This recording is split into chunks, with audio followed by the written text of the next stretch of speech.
bawakan bersama dengan anda, teruskan kesetiaan anda. Kita akan kembali selepas ini untuk membawakan segmen berkenaan tentang segmen ekspresikan merdeka dan juga semangat kecintaan anda. Semuanya seketika nanti.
Ya, ayo kita menyemarakkan lagi semangat dan cinta pada negara sempena bulan kebangsaan ini, Ismail. Okey, walau apa pun yang sedang kita hadapi ketika ini, pandemik COVID-19, namun ia tidak menggugat semangat kita untuk menyemarakkan dan juga menzahirkan rasa cinta kepada negara dengan mematuhi setiap peraturan dan juga menjadi rakyat Malaysia bertanggungjawab.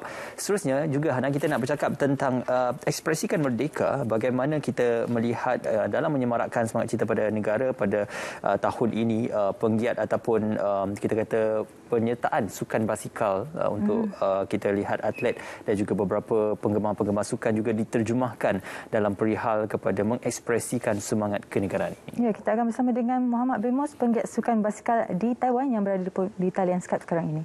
Hello, selamat pagi. Assalamualaikum, selamat pagi. Waalaikumsalam warahmatullahi. Encik Fatana, Encik Ismail dan seluruh rakyat Malaysia. Encik Muhammad, difahamkan ketika ini sedang berada di Taiwan ya?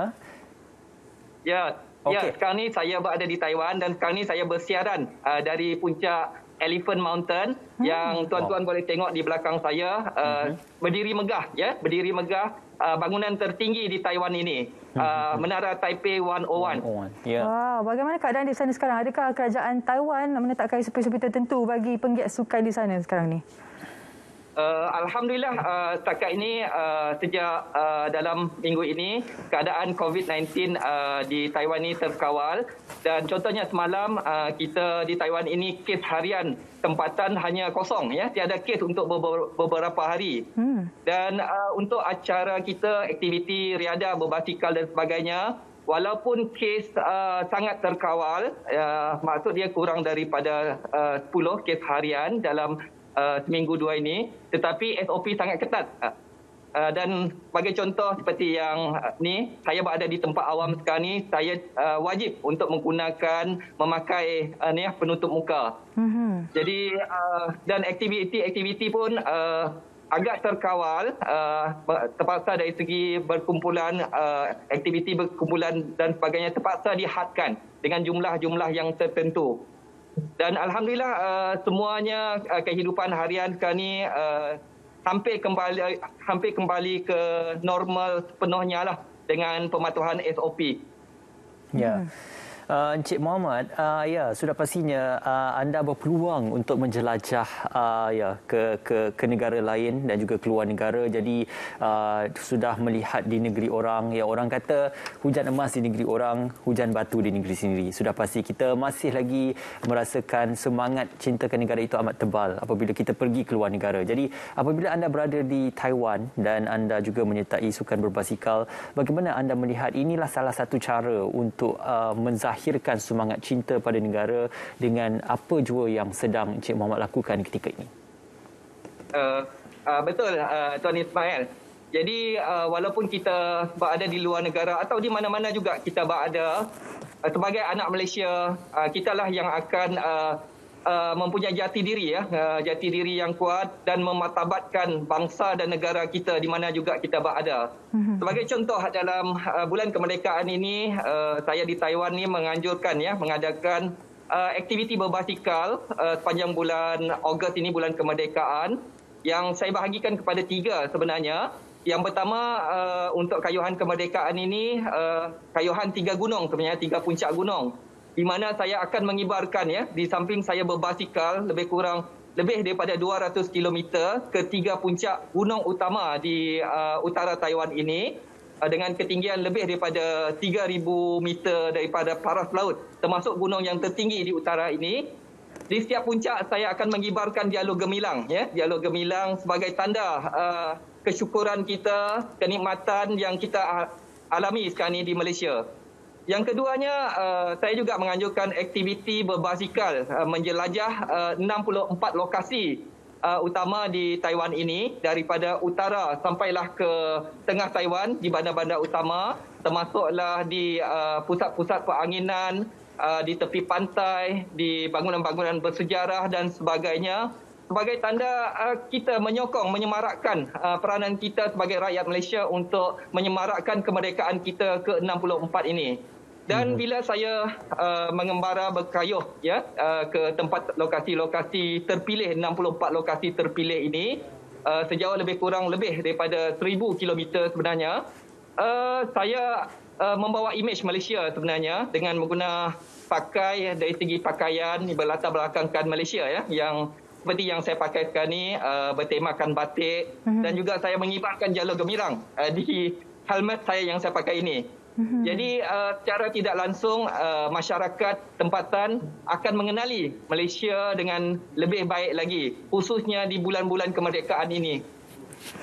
Dan satu lagi program yang ketiga, untuk Ambang Merdeka nanti, saya bersama rakyat Malaysia di sini, beberapa rakyat Malaysia di sini akan berbasikal untuk membentuk lakaran Malaysia 64, yang kami buat khusus untuk kemerdekaan ini sejauh 64 km juga.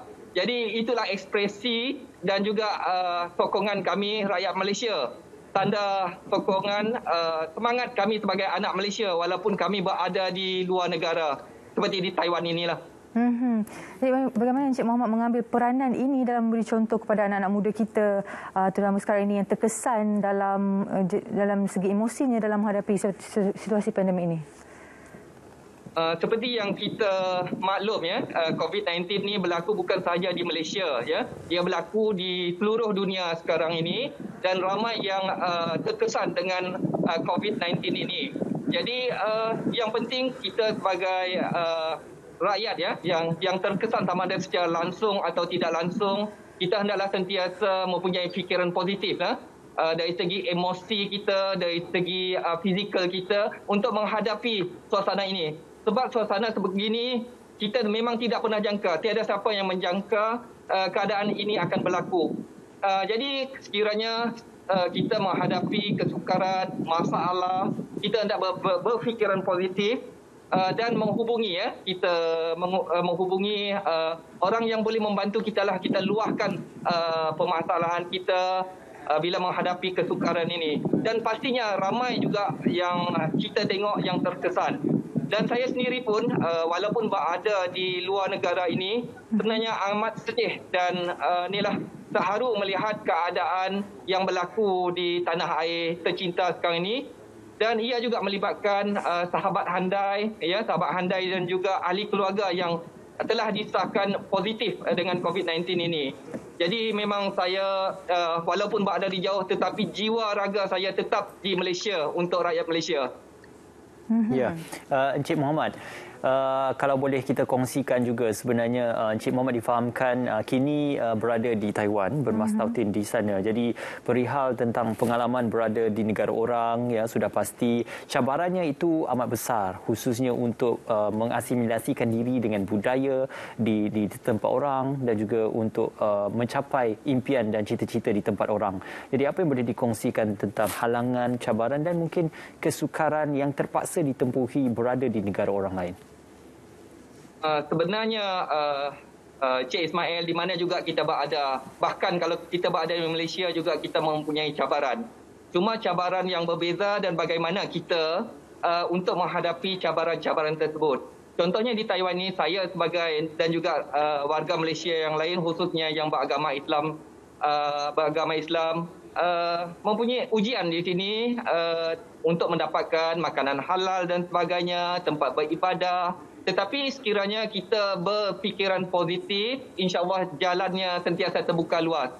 Dan saya alhamdulillah semenjak berada di Taiwan ini saya boleh berkomunikasi dalam bahasa Mandarin sebenarnya, dan saya boleh berkomunikasi dengan rakyat tempatan dengan baik. Dan di setiap tempat yang saya jelajahi, saya mengenali budaya mereka dengan lebih baik dan mereka juga menghormati budaya kita. Ya, maksudnya dari segi makanan dan sebagainya, pertuturan. Jadi saya rasa tidak ada masalah lah dari segi cabaran-cabaran ni yang kita lalui ini. Saya jadikan sebagai ujian yang perlu kita hadapi dan tidak menjadi masalah lah bagi mana-mana rakyat Malaysia, sama ada Melayu, India, Cina. Bila kita berada di dua negara, yang penting kita berfikiran positif dan kita mempunyai jati diri yang tinggi sebenarnya. Sebagai seorang penggiat sukan basikal, tentunya turut terkesan akibat pandemik ini. Jadi apakah harapan Tuan sendiri melihat industri sukan kembali aktif seperti sedia kala?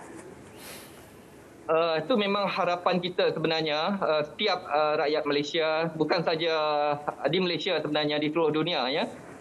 Untuk sebagai penggiat sukan, saya amat berharaplah ya, harapan saya dunia kembali aman ya, dan kita boleh program-program sukan, contohnya berbasikal, berlari dan sebagainya, di mana juga program rekreasi boleh diteruskan seperti direncanakan. Dan kita maklum dalam keadaan COVID sekarang ni sebenarnya amat sukar ya, sebagai satu cabaran. Tetapi bagi saya, sekiranya kita mematuhi SOP yang ditetapkan, saya rasa tidak menjadi masalah. Sebagai contohnya di Taiwan ini, walaupun keadaan COVID sudah saya rasa agak terkawal, sangat terkawal dengan kes harian yang pada minggu ini kosong ya, beberapa hari minggu ini kes tempatan kosong ya.